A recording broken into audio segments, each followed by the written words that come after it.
Good afternoon to all. Dr. Shashi Tharoor, Member Lok Sabha, Indian Parliament. Justice Kirby, former Judge, High Court of Australia. Professor Dinesh Singh, Chancellor, Kiarmangalam University. Dr. K.K. Paul, former Governor. Dr. T.K. Vishwanathan, Director BMF. Sri Binod Sharma, Political Editor at Hindustan Times. Professor C. Rajkumar, Vice Chancellor, O.P. Jindal Global University, Mrs. Amita Paul, Director, Pranab Mukherjee Foundation.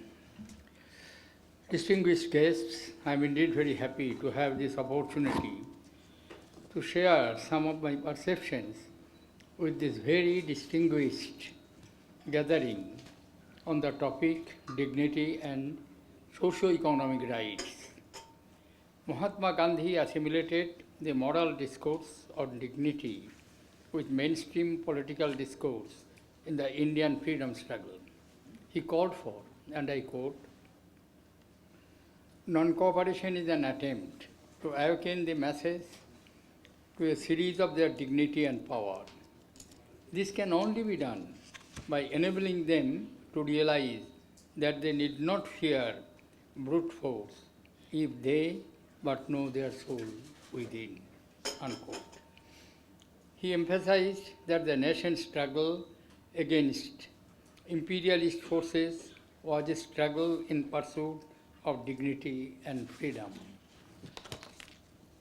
The idea of dignity formed the moral premise of his political ideals like Swaraj, Satyagraha, and Sarvodaya, as well as his constructive programs like the Charkha movement, boycott of foreign goods, empowerment of oppressed castes and communities, rejection of untouchability, and social participation of women.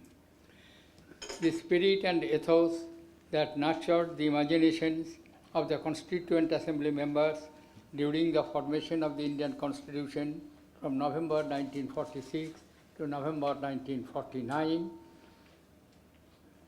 and the permeates through various sections of the same is the right of each Indian citizen to live with dignity beyond all identities.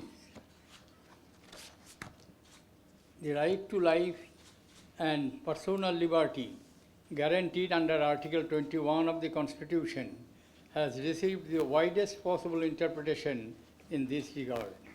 In 1978 was a watershed moment in the history of Supreme Court of India when it interpreted Article 21 as more than a mere check upon executive power, declaring it to be a guarantee of life and liberty against arbitrary deprivation by either the executive or the legislature. Beyond merely a procedural constraint, however, the meaning of life and liberty themselves were interpreted as guarantee of human dignity.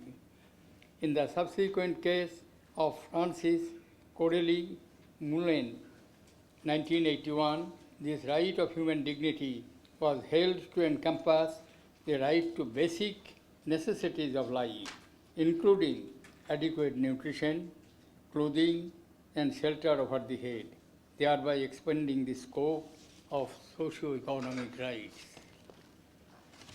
Distinguished guests, ladies and gentlemen, it took until the mid-1980s for dignity to receive definite substance and meaning in the form of the directive principles of state policies, with the cases of Bandhuva Mukti Morcha and Olga Tellis, 1986, proving critical in this respect. These cases helped to ensure that dignity was not solely an extra-constitutional or incidental notion, but the mechanism by which Part 3, that is fundamental rights, and Part 4, the directive principles of the state policy of the Indian Constitution, could be interpreted in harmony with one another. Distinguished guests, ladies and gentlemen, at the Pranab Mukherjee Foundation, in collaboration with O.P. Jindal University, a research team headed by Professor Sushant Chandra is working on research project of socio-economic rights. I congratulate him and his team. And I look forward to listening to the address by Dr. Sushi Taro and the observations of esteemed panelists, Professor Dinesh Singh, Justice Michael Kirby, and Sri Vinod Sharma. I am sure today's discussion will contribute immensely to the progress of our research project and the overall discourse revolving around dignity. Before I conclude, I would like to say and apologize to all of you. Because of my health condition, it may not be possible for me to continue to stay till the discussion is over, but I will try to listen as much as possible. Thank you, ladies and gentlemen.